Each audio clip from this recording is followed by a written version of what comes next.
My boyfriend left me just because I went to the party he tried to stop, so I stayed quiet and planned a surprise ending he never saw coming. Matt and I go way back, like 6th grade back. We were just a couple of 11-year-olds who clicked instantly. I remember the first time we met. He had this goofy smile and a knack for making everyone laugh, even the teachers. We ended up being seatmates, and before I knew it, we were best friends. It wasn't just the casual we hang out during recess type of friendship. It was the kind where you know each other's favorite snacks, secrets, and even the weird quirks no one else notices. We were inseparable from the get-go. Everywhere Matt went, I was there too. It's like we were stuck together, and honestly, neither of us minded. It wasn't just about having someone to share jokes with or do homework together. It felt deeper than that. Even as kids, we leaned on each other in ways most people didn't. Whether it was dealing with bullies or just feeling like no one else got us, we always had each other's backs. By the time we hit 14, things naturally shifted. We'd been best friends for years, but now there was this weird tension between us. Not bad tension, but like every time he'd smile at me, my stomach would do this little flip. It was confusing at first because I'd never thought about Matt like that, but turns out he was feeling the same. One random day during one of our marathon phone calls about nothing and everything, he straight up asked if I wanted to be his girlfriend. I remember laughing nervously, thinking he was joking, but he wasn't. So we gave it a shot. Dating Matt felt like the most natural thing in the world. We didn't have that awkward getting to know you phase because we already knew everything about each other. Our relationship felt solid right from the start. Sure, we had our fair share of dumb teenage arguments, mostly about things like who left the last slice of pizza or who was worse at math. Spoiler, it was him, but even those fights never lasted long. We always found our way back to each other, stronger than before. Fast forward a few years, and we were still going strong. But then life threw a major curveball at me. My parents died when I was 17. It was a car accident, sudden and brutal. They didn't have close ties with their families, so when they passed, I was pretty much left alone. That's when Matt's family stepped in without hesitation. They took me in like one of their own. Moving in with them was a game changer. I don't even know how to describe it, but Matt's mom, she's got the biggest heart ever. She treated me like her own daughter from day one. She cooked for me, made sure I was okay, and just cared. It wasn't just her, though. Matt's siblings, his older brother Jake and his two younger sisters Lily and Emma, became my new family. They didn't have to do any of it, but they did, and I'll forever be grateful for that. Living with Matt brought us even closer. We weren't just a couple anymore, we were partners navigating life together. He was there for me in ways I can't even begin to explain. I was a mess after my parents passed, but Matt never once let me feel alone. He'd stay up with me during those sleepless nights when the grief hit the hardest. He held me when I cried and cracked jokes when I needed to laugh. He was my rock, plain and simple. We shared everything, our hopes, dreams, fears, and even the dumb little things that only made sense to us. Matt wasn't just my boyfriend, he was my best friend, my family, my safe place. And the thing is, he made me feel special. It didn't matter that I wasn't the smartest or the prettiest girl around. In his eyes, I was enough. Now let me tell you a bit about Matt. This guy is something else. He's tall, like really tall, 6 foot 3 inches to be exact. He's got this effortless charm that makes people instantly like him. He's funny, the kind of funny that makes your stomach hurt from laughing too much. And smart, oh man, this guy is a genius. He's in med school and speaks 5 freaking languages. It's ridiculous how talented he is, but for all his amazing qualities, Matt had his insecurities, and honestly, that's part of what made him feel so real. He wasn't perfect, he had his flaws just like everyone else. One of his biggest hang-ups was about cheating. His aunt had cheated on his uncle, who ended up taking his own life because of it. Matt was really close to his uncle, and that experience left a deep scar on him. It made him a bit paranoid, especially when it came to me being around other guys. He trusted me, sure, but that fear of betrayal was always in the back of his mind. Despite that, we made it work. We had this unspoken understanding that no matter what life threw at us, we'd face it together. I can't explain it, but there was this feeling of forever between us. We were planning a future together, marriage, kids, the whole deal. It wasn't just talk, we genuinely believed we'd grow old side by side. Looking back, those early years were some of the best times of my life. We were young, maybe a little naive, but we had something real. We weren't just another teenage couple, we were partners, best friends, and so much more. Life had dealt us some pretty tough cards, but together we faced every challenge head on. I wouldn't trade those years for anything. Even now, thinking about all those moments we shared, I can't help but smile. Matt was my everything, and I was his, at least that's what it felt like back then. But as you'll see, life has a way of changing things, sometimes in ways you never see coming. So here's where things started to go sideways. Like I mentioned, Matt and I had a pretty solid relationship for years. We'd been through so much together, and I always felt like we could handle anything. But earlier this year, cracks started to show. It all began when I started spending more time with my friends. Don't get me wrong, Matt and I still spent plenty of time together, but I felt like I needed to hang out with other people too. I mean, we were together constantly, living in the same apartment, sharing everything. I wanted a little space, you know? Not because I loved him any less, but just to keep things balanced. But Matt didn't see it that way. He started getting weird about it, especially when I hung out with my guy friends. To be fair, he'd always been a bit jealous, but it felt like this time it was on another level. He would ask me a million questions every time I went out: who was going, what we were doing, when I'd be back. It was like he couldn't handle me having a life outside of him. One night, we had a huge fight about it. I remember it so clearly. I was getting ready to go out, and he just snapped. "Why do you need to go out with him so much?" he asked, his voice already on edge. I tried to stay calm. "Matt, they're my friends. I'm not ditching you, I just want to spend time with them too." But he wasn't having it. "You're prioritizing them over me," he said, his eyes narrowing, especially him. He was talking about one of my closest friends, Jake, who Matt had never liked. That's when things got heated. He demanded I cut Jake out of my life. "He's not good for you," Matt said. "I don't trust him." I couldn't believe what I was hearing. "Matt, you can't just tell me who I can and can't be friends with. That's not fair." "Fair? What's not fair is you putting him above us," he shot back. We went back and forth, voices rising with every exchange. It wasn't just about Jake anymore, it was about control, trust, and a whole lot of unresolved issues. Matt couldn't let go of his fear that I'd betray him, and I was fed up with being treated like I had to choose between him and my friends. The fight ended with me storming out, slamming the door behind me. I needed air, space, anything to clear my head. But the argument didn't end there, it simmered, hanging over us like a dark cloud. A few days later, another situation blew up. I was planning to go to a party with some friends, and of course Jake was going to be there. Matt didn't like it one bit. He asked me not to go, claiming he wasn't feeling well, headache, slight fever, the works. Part of me wanted to stay and take care of him, but another part of me felt like he was just using it as an excuse to keep me from going. We argued again. "I'm not going to that party to hurt you, Matt," I told him. "I just need a night out." "But why tonight? Why when you know he's going to be there?" he asked, his voice filled with frustration. "I'm not cutting Jake out of my life just because you're uncomfortable," I said, trying to stay firm but not harsh. "You have to trust me." "I do trust you," he replied, though his tone said otherwise. "It's him I don't trust." It was a no-win situation. No matter what I said, he was stuck in his head about it. Finally, I told him I was going and walked out the door. I needed to feel like I still had some control over my own life, even if it meant pissing him off. That party turned out to be a turning point, but not in the way either of us expected. After that night, everything changed. The fights became more frequent, more intense. It wasn't just about Jake or my friends anymore, it was about our entire relationship. Matt started pulling away emotionally. He wasn't the same guy who used to hold me and tell me everything would be okay. Now he was distant, cold even. I tried to talk to him, to fix whatever was broken, but it felt like he'd already checked out. The more I tried to bridge the gap, the wider it seemed to get. I couldn't shake the feeling that we were slipping away from each other, and no matter how hard I held on, he was slipping through my fingers. We built this life together, this partnership that had been our anchor through so much, but now it felt like we were drifting apart, and neither of us knew how to stop it. Looking back, I think we both knew something had to give. We couldn't keep going like this, fighting over the same things, hurting each other in the process. But at the time, neither of us was ready to admit it.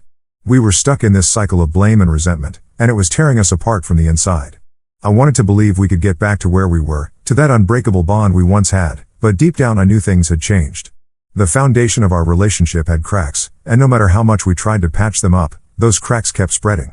In the end, we were both scared of losing what we had, scared of what it meant for our future.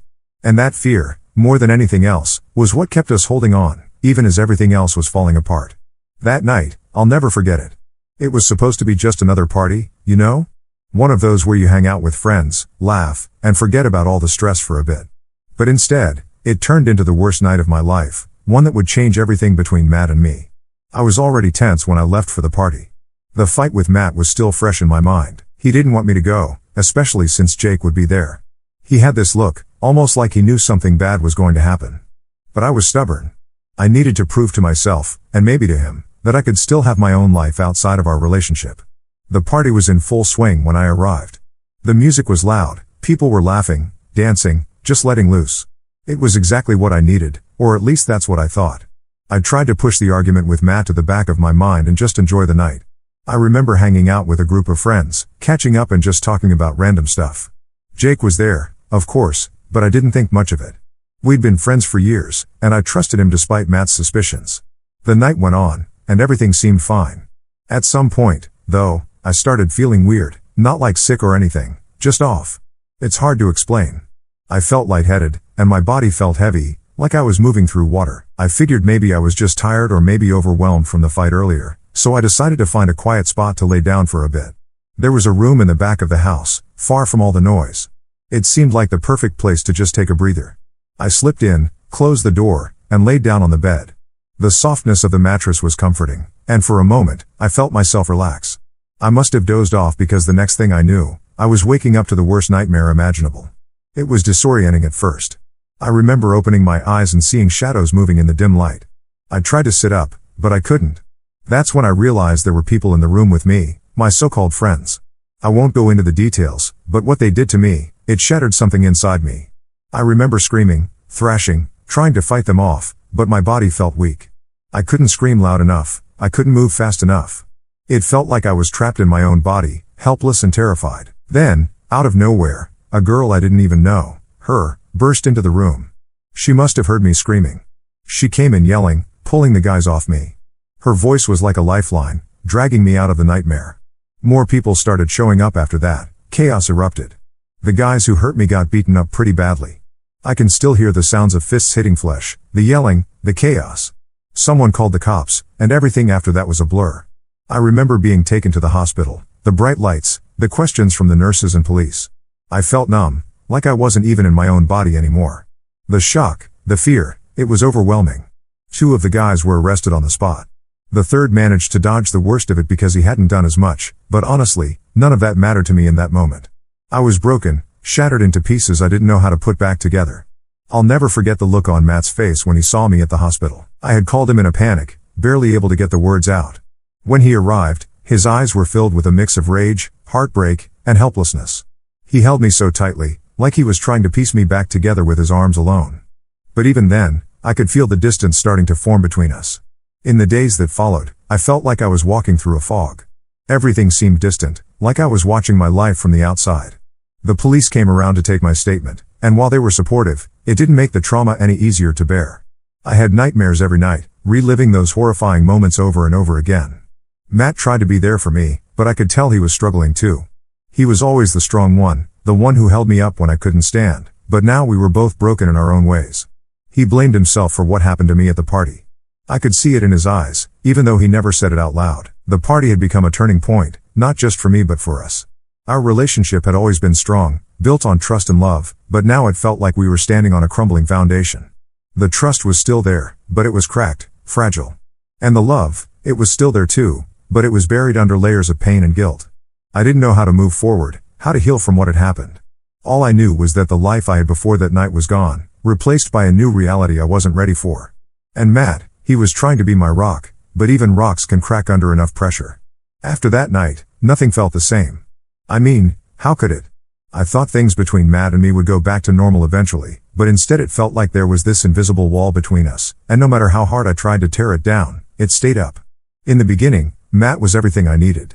He was there for me in ways I didn't even know I needed someone to be. He took care of everything, cooking, cleaning, making sure I took my meds. He even started going to all my therapy appointments with me. I know he was trying so hard to help, but even with all that, I could feel him pulling away. The thing is, Matt and I used to be super close, like best friends on top of being in love. We'd talk about everything, even the dumbest little things. But now, conversations felt forced. He'd ask how my day was, but it felt like he wasn't really listening. He'd sit next to me on the couch, but there was this distance, like he was there physically but his mind was somewhere else. I started to notice little things too, like how he'd avoid eye contact when we talked about anything even remotely serious, or how he'd go quiet whenever I brought up the past, especially that night. It was like he was trying to pretend it didn't happen, but I couldn't. It was there, hanging over us like a dark cloud, and no matter what, I couldn't shake it. Then there was the physical side of things. Before everything happened, Matt and I were super close in that way. He had this crazy high libido, and we were always pretty active. But after the incident, it was like that part of our relationship just disappeared. At first, I didn't think much of it. I mean, we were both dealing with a lot, but as the weeks turned into months, I started to realize something was seriously wrong. I tried to initiate things a couple of times, but he always had an excuse. I'm tired, or not tonight, I have a lot on my mind. At first, I brushed it off, thinking he just needed time, but it kept happening. Every time I reached out, he'd pull away, like he couldn't even stand the thought of being close to me like that. It hurt a lot, not just because I missed that part of our relationship, but because it made me feel like I was broken, like I wasn't enough for him anymore. I started questioning everything.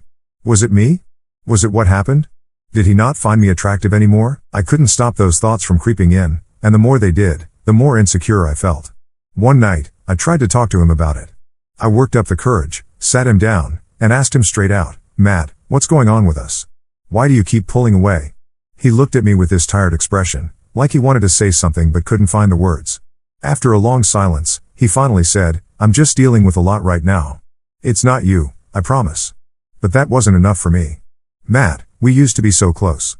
Now it feels like you're a million miles away. I don't know how to fix this if you won't talk to me. He sighed and rubbed the back of his neck, a habit he had when he was stressed. I don't know how to explain it, he said. I love you, but everything feels different now. Different, that word hit me like a punch to the gut. Different meant things weren't going back to how they used to be. Different meant we were stuck in this weird limbo where we loved each other but couldn't figure out how to be together anymore. I didn't push him after that. I didn't know what else to say, and honestly, I was scared of what I might hear if I kept pushing. So I let it drop, hoping that maybe, just maybe, we could find our way back to each other on our own. But things only got worse from there. The distance between us grew wider with each passing day. I started to feel like I was living with a stranger. We still did all the same things, ate dinner together, watched TV, went to bed at the same time, but it felt like we were just going through the motions. I missed him. I missed us. I missed the way we used to laugh together, the way we used to hold each other like the world couldn't touch us. But now, it felt like the world had won, and we were both too tired to fight it anymore. I tried to keep myself busy, focusing on therapy and finding ways to heal, but no matter what I did, that emptiness inside me wouldn't go away. And Matt, he was there, but not really. He'd sit next to me on the couch, his arm draped over my shoulders, but it didn't feel the same. It felt like he was doing it out of obligation, not because he wanted to. Every night, I'd lay in bed staring at the ceiling, wondering how we got here. How did we go from being so in love, so connected, to this? I knew we both wanted to fix things, but it felt like neither of us knew how. I tried to hold on to hope, to believe that we could get through this, but deep down I couldn't shake the feeling that something fundamental had shifted between us, something that couldn't be undone. And that scared me more than anything else. I guess I always knew something was wrong, but I didn't want to admit it to myself. Matt had been distant for months, and every time I tried to get close to him, it felt like he was slipping further away. I kept telling myself it was just the stress from everything we'd been through, that we'd figure it out. But deep down, I knew it was more than that. The night I found out the truth started like any other. We were sitting on the couch, both staring at the TV but not really watching. The silence between us was deafening. I couldn't take it anymore, so I decided to do something I'm not proud of. I snooped through his phone. I know it's a total invasion of privacy, and I hated myself for doing it, but I was desperate. I needed answers, and Matt wasn't giving them to me. So while he was in the shower, I grabbed his phone and started scrolling. At first, there was nothing unusual, just the usual texts with friends, emails, and some random notifications. But then I found a conversation with his older brother Jake. My heart sank as I read through their messages. It was like a punch to the gut. Matt had been pouring his heart out to Jake, telling him everything he couldn't tell me. The more I read, the harder it was to breathe. He wasn't cheating on me, but in some ways, what I found felt even worse. He blamed himself for what happened to me at the party. He felt like he should have stopped me from going, like he failed to protect me. But that wasn't even the worst part. The worst part was what he said about us, about me. Every time I tried to get close to him, he couldn't help but think about that night, about those guys. He said it made him sick, that the thought of other men being with me ruined everything we had. He used to be proud that we were each other's firsts, that we had something special, but now he felt like that was taken away from him, from us. I couldn't believe what I was reading. It was like all the air had been sucked out of the room. Matt, the guy who had always been my rock, the one person I thought I could count on, felt like I was tainted. And the worst part, he saw me as a victim, someone who needed saving, not the girl he fell in love with. There was one message that stuck with me the most. Matt told Jake that he loved me, but he didn't know if he could ever look at me the same way again. He said that when he looked at me, all he could see was what happened, not the girl he used to know. He didn't say it outright, but I knew what he meant. He didn't see me as his partner anymore. He saw me as someone who needed to be fixed. I felt like my heart was being ripped out of my chest. I wanted to scream, to cry, to do anything to make the pain go away, but instead I just sat there, numb. I didn't even realize Matt had come back into the room until he asked, "What are you doing?" I jumped, quickly locking his phone and setting it down like it burned me. "Nothing," I mumbled, but my voice cracked. He knew something was up. "What did you see?" he asked, his eyes narrowing. I couldn't lie to him, not after what I had just read. "I saw the messages with Jake," I admitted, my voice barely above a whisper. For a moment, he didn't say anything. He just stood there, staring at me like he didn't know what to do. Then he sat down next to me, letting out a heavy sigh. "I didn't want you to find out like this," he said quietly. "Find out what, Matt? That you don't love me anymore?" I snapped, the anger and hurt bubbling to the surface. He shook his head, his eyes filled with guilt. "It's not that I don't love you. I do. But everything's changed. I don't know how to deal with it." I felt tears streaming down my face, but I didn't bother wiping them away. "Why didn't you talk to me? Why did I have to find out from your texts?" "Because I didn't know how," he admitted. "I didn't want to hurt you more than you've already been hurt. And honestly, I didn't know how to face it myself." We sat in silence for what felt like forever. The weight of everything we had been avoiding was finally out in the open, and it was suffocating. I didn't know what to say, and clearly neither did he. Finally, I broke the silence. "So what now?" I asked, my voice shaking. "Are we just supposed to pretend everything's fine? Because I can't do that." Matt looked at me with a pained expression. "I don't know," he admitted. "I wish I had the answers, but I don't." It wasn't the response I wanted, but at least it was honest. And for the first time in months, I felt like we were finally on the same page. We were both lost, both hurting, and neither of us knew how to fix it. That night, we didn't have any big revelations or breakthroughs. We just sat together, holding on to each other like we were both afraid to let go. And maybe in that moment, that was enough. I woke up to silence, not the comforting kind you get used to when everything feels normal, but the kind that feels off. You know, when the air feels heavier and something in your gut tells you that something's wrong. I reached over for Matt, expecting to feel his warmth next to me, but the bed was cold. That's when I noticed the note. It was sitting on his pillow, neatly folded like he'd planned this carefully. My heart started racing before I even opened it. My hands were shaking as I unfolded the paper. The handwriting was unmistakably his, neat, careful, almost like he didn't want to smudge the ink. But what hit me was the first line, "I'm sorry." That was all it took. My mind went into overdrive, imagining all the worst-case scenarios. I forced myself to keep reading, though my vision blurred with tears. "I'm sorry for everything. I've been trying to be strong for both of us, but I can't do it anymore. I've realized that staying here is only hurting you more.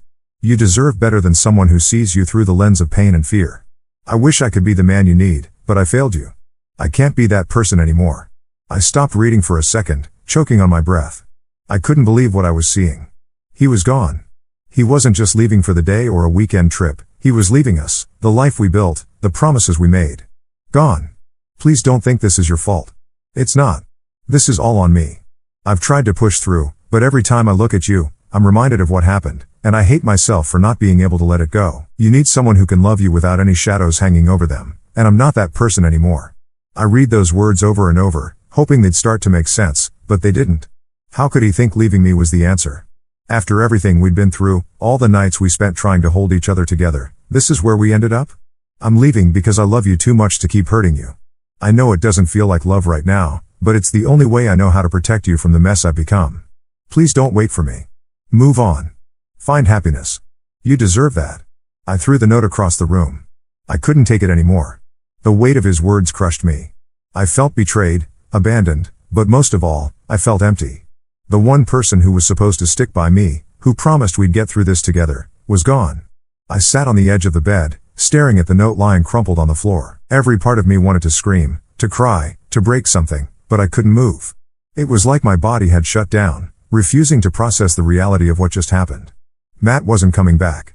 He didn't give me a chance to fight for us, to even say goodbye. He just left. I kept replaying our last conversation in my head, searching for clues, anything that would have hinted this was coming. But there was nothing. He seemed distant, sure, but I thought we were still trying. I thought we were still us. I spent hours sitting there, replaying every moment we shared, trying to piece together where it all went wrong. Was it the fights, the silence between us, the way he couldn't look at me anymore? Maybe it was all of it, or maybe none of it. The truth is, I'll never really know what was going through his mind when he wrote that note. As the day dragged on, I kept expecting to hear the door open, for Matt to walk in and tell me it was all some horrible mistake. But the hours turned into days, and there was nothing, no calls, no texts, no signs of him anywhere. He was gone, just like that. His family didn't know where he was either. His mom called me, frantic, asking if I'd heard from him. When I told her about the note, her voice cracked. "He's running away," she said. "He thinks he's protecting you, but he's just scared." Scared, that word stuck with me. Matt wasn't just scared for me, he was scared of himself, of what he couldn't handle anymore. And instead of facing it, he ran. I wanted to hate him. I wanted to scream at him for leaving me like this, for making me feel like I wasn't worth fighting for. But I couldn't, because deep down I knew he thought he was doing the right thing. He thought leaving would make it easier for both of us. But it didn't. It left me alone, broken, and trying to pick up the pieces of a life we were supposed to share. As the weeks went on, the pain didn't get any easier. Every time I walked into our apartment, I felt his absence. His clothes were still in the closet, his toothbrush still in the bathroom, but he was gone. It was like living in a ghost town, surrounded by reminders of what we used to have. I kept hoping he'd reach out, that he'd realize leaving wasn't the answer. But he never did, and eventually I had to accept that he wasn't coming back. He'd made his choice, and now I had to figure out how to live with mine. Letting go of Matt was the hardest thing I've ever had to do, but holding on to someone who didn't want to be held was even harder. So I packed up his things, put them in a box, and tried to move on. It wasn't easy, and honestly, some days it still isn't. But I'm learning, one day at a time. It's been a year since Matt left, a year of trying to rebuild myself from the ground up, of figuring out who I am without him. Some days have been easier than others. I've had moments where I felt like I could finally breathe again, and others where the weight of everything still crushed me. But I was getting there, slowly but surely. Then, out of nowhere, I got the news. A mutual friend texted me, "Did you hear about Matt?" I stared at the message, my heart sinking. For a second, I didn't want to know, but curiosity got the better of me, so I replied, "No, what happened?" The next message hit me like a freight train. "He's engaged. He proposed to his new girlfriend." I felt like the air had been knocked out of me. Matt, engaged? How could that be? It had only been a year since he disappeared from my life without so much as a goodbye, and now he was not only with someone else but planning to marry her. I didn't know what to do with the information. My hands were shaking, my mind racing. 1,000 questions swirled around my head. Who was she? How did they meet? Did he love her the way he used to love me? Or maybe worse, did he love her more? Against my better judgment, I did what I knew I shouldn't. I went looking for her online. It didn't take long to find her. Social media makes it easy to piece together someone's life these days. Her name was Megan, and she seemed happy. There were photos of them together, smiling, holding hands, even one of him down on one knee, holding out a ring. That photo hit me the hardest. The look on his face, it was the same look he used to give me, pure happiness, like he'd found the person he wanted to spend the rest of his life with.